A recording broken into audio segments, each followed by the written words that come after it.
Blackmagic Pocket Cinema 4K or 6K. Let's talk.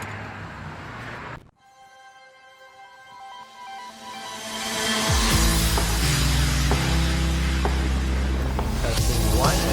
Behind you with like the clouds, the sky and everything, and still be able to see. We've got the Rode video mic. Here we go. M50. What do you guys think?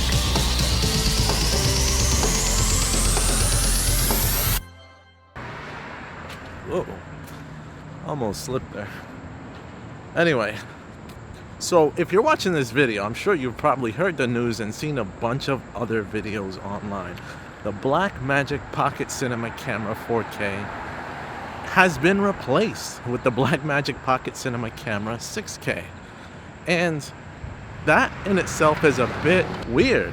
I mean, we feel like we just got this camera, the 4K. Sorry, it's a little loud out here. We feel like we just got the 4K, and now we're dealing with the 6K.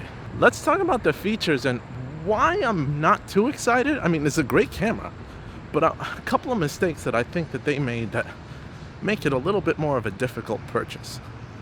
Now I'm gonna grab a seat somewhere around here, probably at that bench over there that I just saw. Out in the hot sun. I figured I'd go out once today and talk to you guys. So, this is it. BMPCC 4K. I've had it for a while. Features that make the Blackmagic Pocket Cinema Camera 4K special was because it was the first real micro four thirds camera that introduced so many features for such a cheap price from Blackmagic design. Now you had the original Blackmagic Pocket Cinema camera, but it had its limits. 1080p at 30 frames a second, did shoot RAW. It was inexpensive, but it also, battery life was much more abysmal than this beast.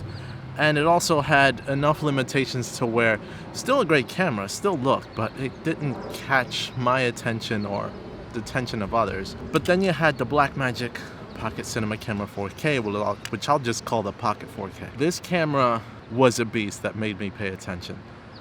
RAW 4K 60 frames per second in a 4/3 sensor. In a 4/3 sensor with a micro 4/3 mount.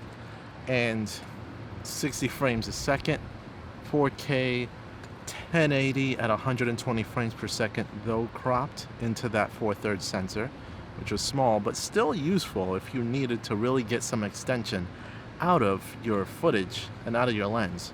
So those features are interesting and made me want to get the camera. Battery life was a bit abysmal, and the screen, especially out here, would be a little bit difficult to use and read. I mean, let me turn this thing on now and see if I could see what I'm looking at. Obviously, I'm overexposed heavily. I mean, you could still kind of see the camera. I can, and I'm kind of in sunlight. But making out fine details would be better done with some sort of viewfinder. All in all, still a great camera, still wanted it, still love it that I have it, and it's a great choice.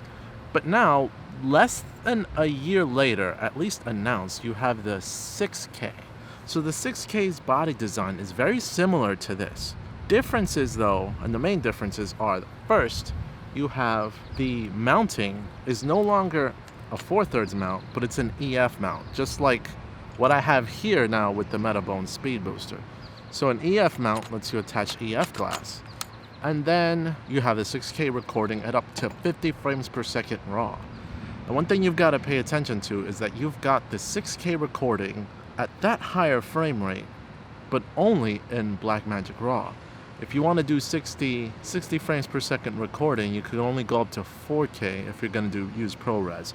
So that's Blackmagic saying, hey, you should really use this Blackmagic RAW and get used to this codec. I think anyone using Final Cut Pro would be a little bit upset by this and probably not interested, because there's nothing that lets you use Blackmagic RAW as of yet in Final Cut Pro.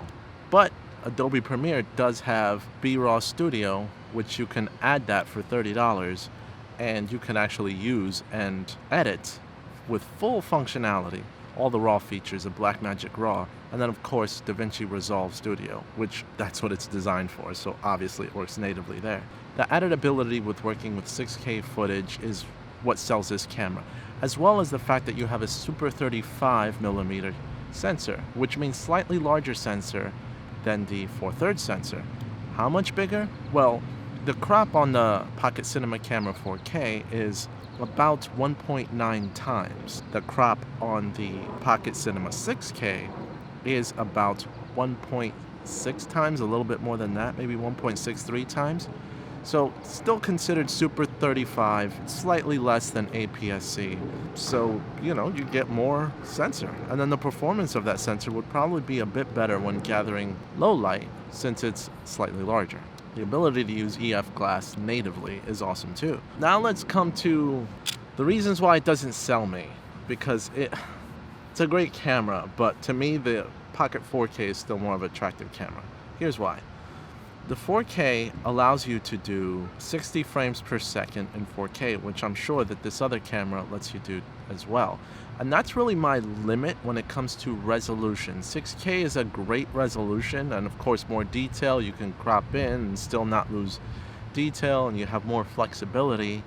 But I don't like to crop in too much in my footage, because then you lose a lot of the information that you're gathering. Your depth of field becomes a little bit more limited. You're basically turning your small sensor into a much smaller sensor. So that's one thing. The other thing is that on the 4/3 sensor, I have a speed booster on the Pocket 4K. So Metabones Speedbooster reduces my crop from 1.9 times to just over 1.2 times, which means I am simulating a much larger sensor than what's on there because of that 4/3 mounting system, micro 4/3 mounting system.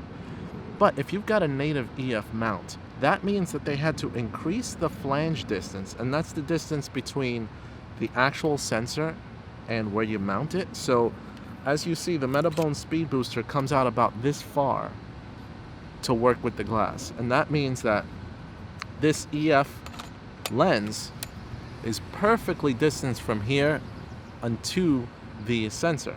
It's got that range. So I can bet you that the Pocket 6K will also have this much of a distance before you mount it, but it'll be native, it'll be part of the body rather than this addition that I have. You don't get any improvement when it comes to your depth of field. You don't get to gather as much light. So here I've got a 1.23 times crop factor, but with that camera, with the larger sensor, I have a 1.63 times crop factor. And I'm estimating, I might be off by a little bit. So that's a turn off for me. Granted, I already had a Metabones Speedbooster since I bought the GH5 and wanted that ability. So when I just mounted on here, it didn't cost me anything extra, but it would cost you something extra. But what's better? Buying this camera at over $2,400 and getting the 6K, or buying the Pocket 4K, getting a Metabones Speedbooster, and still spending less than $2,000. For me, that's my choice. Also, the 6K in itself, the price point, as much as it is, again, amazing 6K footage, and you're going to be able to do anamorphic footage as well. That's amazing. But the crop and the added resolution and the added price make it questionable. But hopefully this will open the door for more availability on the Pocket 4K, because I would pick up another Pocket 4K before I pick up a Pocket 6K. But that's my opinion. Let me know what you guys think in the comments down below. I want to know how you feel about this camera. As always, like, share, and you can make my day if you subscribe today. This is Magnus, and I'm out. See you guys later. Bye-bye.